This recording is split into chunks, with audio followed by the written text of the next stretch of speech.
Hi guys, it's Michelle for Project Fmile. Project Fmile is a project that was started with an aim of spreading awareness on mental health and suicide in Kenya. So first things first, we're currently in the middle of a pandemic. Most of us have more questions than answers, and the best thing to do would be to listen to your respective governments, listen to the instructions that they're giving you. If you are in lockdown, please stay at home if you can.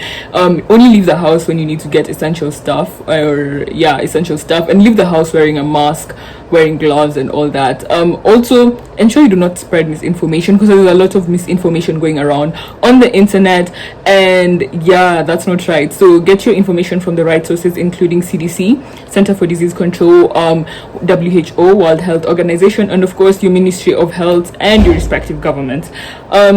So today's video, trigger warning, we're talking about sexual assault, sexual violence, sexual harassment, and rape. So if these topics are very sensitive to you, I would urge you to click out of the video or watch it with a loved one. So it is April, and that means it's Sexual Assault Awareness Month. It is also Autism Awareness Month, and these are topics that deserve a lot of attention. We'll not be talking about autism in this video, but in another video. So last year there was a documentary released called Surviving R. Kelly. I'm sure a lot of you are aware of Surviving R. Kelly. And yes, this documentary... Can you describe the physical abuse? God, I can't take another day. I can't do this anymore. It shouldn't have happened. Why didn't anyone notice? We all noticed. No one cared because we were black girls. I'm sorry. It's okay.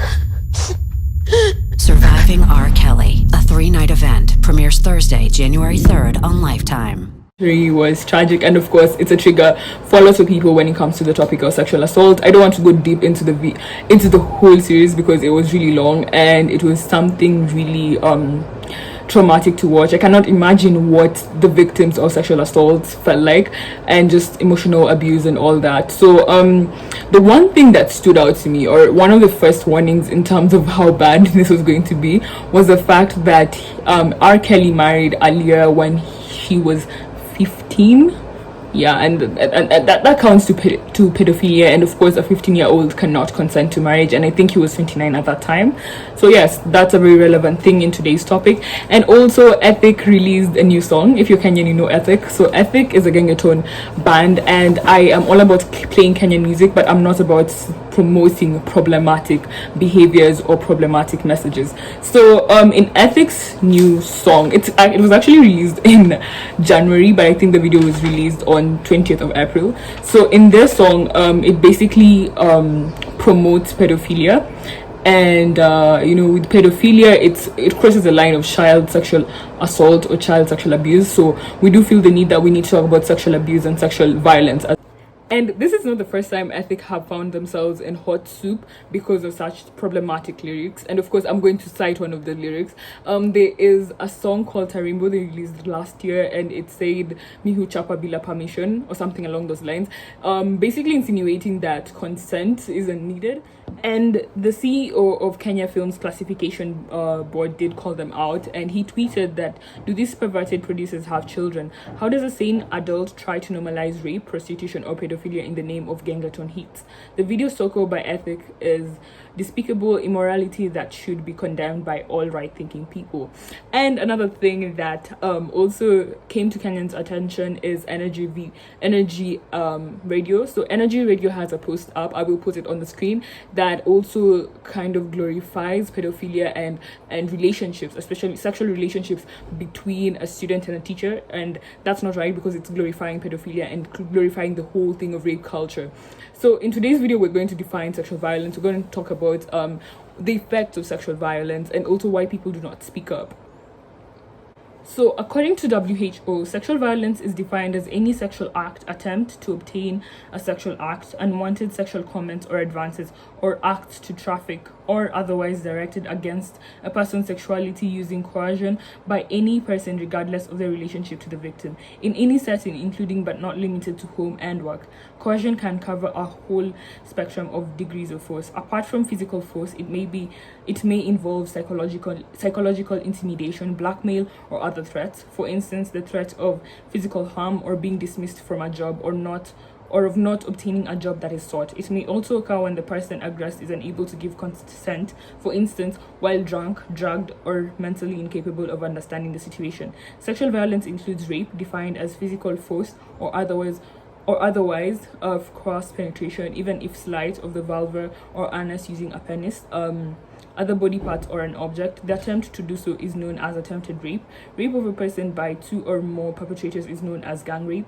Sexual violence can include other forms of assault, including involving a sexual organ, including cross contact between the mouth and penis, vulva, or anus. This is according to WHO once more. So with that being said, I feel like we now understand what sexual violence is. We're talking about rape, we're talking about sexual assault, we're talking about sexual harassment, and this exists in our community. It's not something we can act like, no, it's no longer existent. And these are things that we have to acknowledge that they happen, and they do actually have psychological impacts on the person.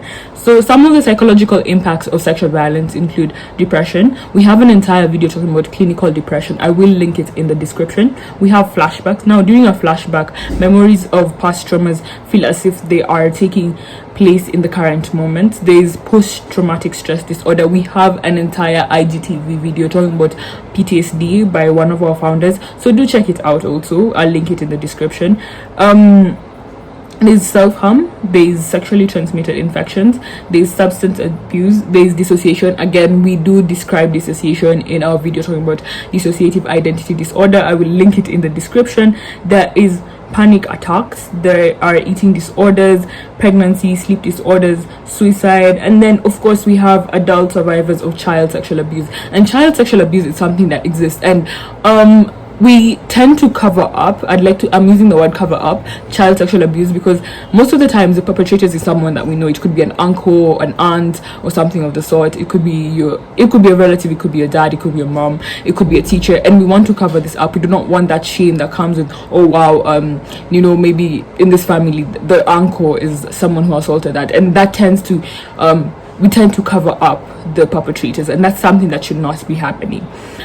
With also child sexual abuse, there is assault rather, there's something known as grooming. So grooming is technically the stages where you prepare a child for sexual assault, and it's something so disgusting because it does use emotional abuse. You first isolate, you first target your victim, you learn how to isolate them and all that, and it's so disgusting, and it's something that's not discussed. And we need to also talk about what are the signs of grooming. How do you know a child is being groomed for sexual assault? Because it's something that should not be happening, something that we need to talk about. We also need to talk about why people do not report, because would like to pretend that all sexual assault cases are reported, that all rape cases are reported, all sexual harassment cases are reported, but they're not. And here are some of the reasons why. Now, especially for men, society has always said that men are supposed to enjoy sex. So how is a man supposed to go report this? Yet they've been told and conditioned by society that they need to enjoy sex. Exactly, they can't. I will put up some photos. I was reading this website, and it shared, like, men were sharing stories of there's like experiences with sexual assault on photos, or holding a paper rather, and one person's photo showed that they had not shared this for 31 years. That's because we have conditioned men that they do need to enjoy sex, and that's not something that we should not be doing. We should also teach men and boys that if you have not consented, if you've not said yes, it is okay, because if we are conditioning them to act like yes, they are people that like sex, so they can't be raped, how many people are going to suffer in silence? We need to actually just tell them that yes, it's okay that you were raped, that you were this and all that, and you can speak up about it. Of course, I'm not saying that it's okay that these things were done to them. I'm saying that it happened, and we need to acknowledge that, and we need to call out the perpetrators of these actions. Another reason why we do not report, or people do not report, is the fact that there's a lot of victim blaming. For example, especially for women, there's like, what were you wearing, what were you doing at that time, and all that. And these are questions that you do not want to be asked, of course, because you've gone through something so traumatic, and yet all the blame is being put on you. And that's why sexual assault is not as reported. It's not as reported as it should be, because we tend to put a lot of blame on the victims. And of course, if you're going to be blamed, then why speak up about it? So that's why there are very few people who go up and actually talk about the experiences on sexual assault. If you're going to get judged and all that, you'll feel like, what's the point? But the point is why you should speak up against sexual violence, why we should all be against sexual violence. It's because it should not be happening. We need to put the perpetrators of such actions behind bars. That's something that we need to do. We need to give victims and survivors of sexual violence a safe space, and that's what Humans Against Sexual Violence is all about. We're trying to provide for them a safe space. We're trying to educate people on rape culture. We're trying to ensure that people get the help that they need. So yes, do join us in this cause. Make sure you follow Humans Against Sexual Violence on Instagram. Make sure you follow our work, you check out our work. It's not only for women, it's for men. We need to acknowledge the fact that both men and women can get sexually assaulted, and even people who are non-binary, people can get sexually assaulted. It's not a matter of like it's only women that get raped, it's only women that get sexually assaulted, it's only women that this happens to. Because for example, let's look at Shallon Lester. She said something very predatory about Justin Bieber when he was only 16. If roles were reversed, the internet would be ablaze. But because she was a woman, people did not call her out. People did not go like, well, you did say something a bit problematic. People did not go that way, and that's what we need to change about society. This has been more of a rant on my issues with society when it comes to rape and sexual abuse and sexual assault, but it's something that we need to speak up on. We need to call out such behaviors. We need to call them out early enough. So if you guys want to see a video talking about grooming, link, tell us in the comment section. Tell us what you'd also like to see from us next. Thank you so much for watching. Hope you enjoyed this video. Give it a thumbs up, make sure you share and subscribe. Goodbye.